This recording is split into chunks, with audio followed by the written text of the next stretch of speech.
Городской совет школьных лидеров собирается регулярно. На этот раз поводом для встречи стало предстоящее празднование 70-летия Великой Победы. Ребята встретились в музее Курской битвы в лицее номер 25. В рамках сегодняшней встречи мы организовываем и знакомство с музеем Курской битвы педагогического лицея, и встречу с заместителем председателя городского совета ветеранов войны и труда, с комитетом по делам молодежи.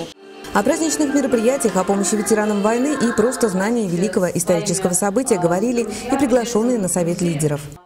Чтобы отношение к ветеранам, к защитникам, к труженикам тыла было повседневное. Внимание! Особенно сейчас знать историю необходимо. Сами школьные лидеры тоже единодушны во мнении: знать свою историю и чтить память поколений необходимо.